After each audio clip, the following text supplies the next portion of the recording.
ಕೃಷ್ಣ ಅಡುಗೆ ಚಾನಲ್ಗೆ ಸ್ವಾಗತ. ನಾನು ಇವತ್ತು ಬದನೆಕಾಯಿ ಪಲ್ಯ ಮಾಡ್ತಿದ್ದೀನಿ. ಪಲ್ಯಕ್ಕೆ ಬೇಕಾಗಿರೋ ಪದಾರ್ಥಗಳು: ಬದನೆಕಾಯಿ, ಹುಣಸೆ ಹುಳಿ, ಈರುಳ್ಳಿ ಹೆಚ್ಚಿಟ್ಕೊಂಡಿದ್ದೀನಿ, ಕರಿಬೇವು, ಕೊತ್ತಂಬರಿ, ಕಾಯಿ ತುರಿ, ಸ್ವಲ್ಪ ಬೆಲ್ಲ, ಟೊಮೊಟೊ, ಒಗ್ಗರಣೆಗೆ ಎಣ್ಣೆ ತೆಗೆದಿಟ್ಕೊಂಡಿದ್ದೀನಿ. ಇಷ್ಟೆಲ್ಲ ಈಗ ಪಲ್ಯಕ್ಕೆ ರೆಡಿ ಮಾಡ್ಕೊಂಡಿದ್ದೀನಿ ನಾನು. ಈಗ ಸ್ಟವ್ ಮೇಲೆ ಬಾಣಲಿ ಇಡೋಣ. ಬಾಣಲಿ ಬಿಸಿಯಾಗಿದೆ, ಎಣ್ಣೆ ಹಾಕ್ತಾಯಿದ್ದೀನಿ. ಎಣ್ಣೆ ಕಾದಿದೆ. ಇದಕ್ಕೆ ಈರುಳ್ಳಿ, ಕರಿಬೇವು, ಟೊಮೊಟೊ,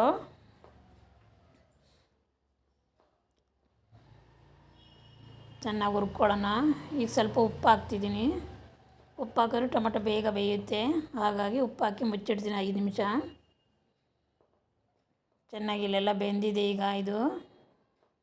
ಈಗ ತೊಳೆದು ಹಚ್ಚಿಟ್ಕೊಂಡಿರೋ ಬದನೆಕಾಯಿ ಹಾಕ್ತಿದ್ದೀನಿ. ಬದನೆಕಾಯಿ ಮೈಸೂರು ಬದನೆಕಾಯಿ ಬರುತ್ತೆ ಉದ್ದಕ್ಕೆ, ಅದರಲ್ಲಾದರೂ ಮಾಡ್ಬೋದು. ಇದರಲ್ಲಾದರೂ ಬದನೆಕಾಯಿ ಯಾವುದೇ ಬದನೆಕಾಯಿ ಎಲ್ಲ ಬೇಕಾದ್ರೂ ಮಾಡ್ಬೋದು. ಪಲ್ಯ ತುಂಬ ಚೆನ್ನಾಗಿರುತ್ತೆ.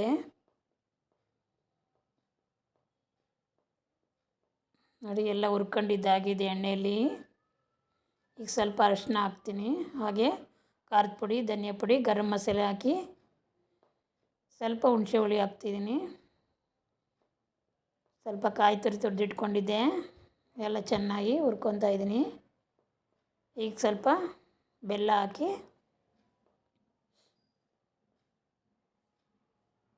ನೀರು ಹಾಕ್ಕೋಬೇಕು. ಸ್ವಲ್ಪ ನೀರು ಹಾಕ್ಕೊಂಡು ನೋಡಿಕೊಂಡು ಎಲ್ಲ ಕುದಿಸ್ಕೋಬೇಕೀಗ, ಮಿಕ್ಸ್ ಮಾಡಿ.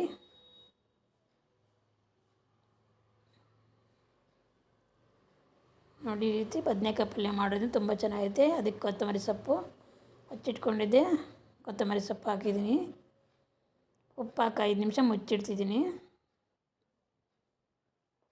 ಇದೆಲ್ಲ ಚೆನ್ನಾಗಿ ಬೇಯ್ಕೋಬೇಕು ಈ ರೀತಿ. ಈ ಪಲ್ಯ ಚಪಾತಿಗೆ, ದೋಸೆಗೆ, ಅನ್ನಕ್ಕೆ ತುಂಬ ಚೆನ್ನಾಗಿರುತ್ತೆ. ನಾನಿವತ್ತು ಚಪಾತಿ ಮಾಡಿದ್ದೀನಿ, ಚಪಾತಿಗೆ ಸರ್ವ್ ಮಾಡ್ತಾಯಿದ್ದೀನಿ.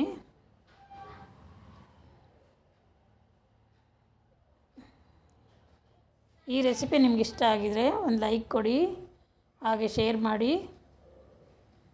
ಸಬ್ಸ್ಕ್ರೈಬ್ ಮಾಡೋದಂತೂ ಮರಿಬೇಡಿ. ಎಲ್ಲರಿಗೂ ಧನ್ಯವಾದಗಳು.